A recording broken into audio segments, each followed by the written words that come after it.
রাজধানী মিরপুরে গতকালের ভয়াবহ অগ্নিকাণ্ডের ঘটনায় 16 জন মারা গেছেন। এ খবরটা ছাপিয়ে গতকালই ট্রেন্ডিংয়ে ছিল রিপন ভিডিওর নাম। কারো শোক নেই, আহাজারি নেই, কারণ এখানে কোনো ছাত্র মরেনি, ডাক্তার ইঞ্জিনিয়ার মরেনি, মরেছে শ্রমিক, যাদের শ্রমটাই শুধু দামি, জীবনের কোনো দাম নেই। 16টি লাশ, অথচ নিশ্চুপ মিডিয়া, শান্ত জনগণ, এই রাজনৈতিক দলগুলোর দৌড়াদৌড়ি, কারণ মরা লাশের পাশে ছবি তুলে ফুটেজবাজি করা যায় না। এরই মাঝে দৈত্যের মতো হাজির জামায়াতের আমির ডাক্তার শফিকুর রহমান। সেখানে গিয়ে শুধু ভিজিট করে ছবি তুলেই চলে এলেন তা নয়, শোকাহত প্রতিটি পরিবারকে 1 লাখ টাকা করে সহযোগিতা দেওয়ার ঘোষণাও দিয়েছেন তিনি। টাকা দিয়ে হয়তো জীবন আর ফিরে পাওয়া যাবে না, কিন্তু একটা অভাবী পরিবার যখন তাদের একমাত্র উপার্জনক্ষম ব্যক্তিকে হারিয়ে ফেলে, তাদের কাছে 1 লাখ টাকার মূল্য কোটি টাকার সমান। গতকাল মঙ্গলবার দুপুরে রূপনগর এলাকার একটি পোশাক কারখানা ও রাসায়নিক গুদামে আগুনের ঘটনায় এ পর্যন্ত 16 জন শহীদ এবং বেশ কয়েকজন আহত হওয়ার তথ্য পাওয়া গেছে। ঘটনার পর রাতেই ঘটনাস্থলে ছুটে যান জামায়াত আমির ডাক্তার শফিকুর রহমান। তিনি কারখানার ক্ষতিগ্রস্ত এলাকা পরিদর্শন করেন এবং উপস্থিত প্রশাসন, আইনশৃঙ্খলা বাহিনী ও ফায়ার সার্ভিস কর্মকর্তাদের সঙ্গে কথা বলেন। পাশাপাশি আহত ও নিহতের বিষয়ে খোঁজ খবরও নেন। নিহতদের পরিবার প্রতি 1 লাখ টাকা করে অনুদান প্রদানের ঘোষণা দিয়ে ডাক্তার শফিকুর রহমান বলেন, এই মর্মান্তিক দুর্ঘটনায় যারা প্রিয়জন হারিয়েছেন তাদের শোক ভাষায় প্রকাশ করা সম্ভব নয়। তারা দরিদ্র ও পরিশ্রমী মানুষ, জীবিকার তাগিদে কাজ করতে গিয়ে প্রাণ হারিয়েছেন। এই সংকটময় সময় তাদের পাশে দাঁড়ানো আমাদের মানবিক দায়িত্ব। তিনি জামায়াতের স্থানীয় নেতাকর্মীদের দ্রুত ক্ষতিগ্রস্ত পরিবারগুলোর পাশে দাঁড়ানোর নির্দেশও দেন। একই সঙ্গে তিনি আহ্বান জানান, সরকার, সমাজের বিত্তবানরা এবং মানবিক সংস্থা ও সংগঠনগুলো যেন এগিয়ে আসে, যাতে ক্ষতিগ্রস্ত পরিবারগুলোর কষ্ট কিছুটা হলেও লাঘব হয়।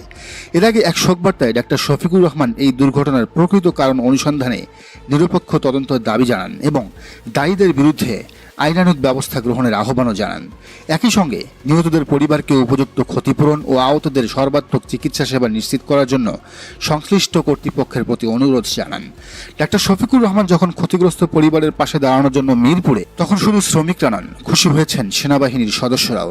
তাই তো হাসি মুখে সব প্রোটোকল ভেঙে তারা উচ্ছ্বাস প্রকাশ করেন আমিরে জামাতকে ঘিরে। সচরাচর কোনো রাজনৈতিক নেতাকে ঘিরে আর্মির এমন উচ্ছ্বাস খুব কমই চোখে পড়ে। বিএনপির মতো আরও বড়সড় রাজনৈতিক দলগুলোর নেতারা যখন মিরপুরের ঘটনায় চুপচাপ, তখন জামায়াত আমিরের সেখানে যাওয়ার ঘটনায় প্রশংসায় পঞ্চমুখ নেটিজেনরাও। সবার চুপচাপ নির্লিপ্ততার বিষয়টি নিয়েও আক্ষেপ জানিয়েছেন অনেকেই। সাদিকুর রহমান খান লিখেছেন, ছাত্র মেরে বাংলাদেশে যেমন টিকে থাকা যায় না, শ্রমিক মেরে কিন্তু ঠিকই টিকে থাকা যায়। আজ মিরপুরে যদি একজন ডাক্তার মরতো, ইঞ্জিনিয়ার মরতো বা ছাত্র মরতো, এতক্ষণ তুল কালাম বেঁধে যাইত। কিন্তু যেহেতু 16 জন শ্রমিক মরেছে, আমাদের কোনো টেনশন নাই। 1600 মরলেও টেনশন হতো না। শ্রমিক, ও তো গরিবের জাত, একটা মরলে 10টা আসবে, ক্ষতি কি?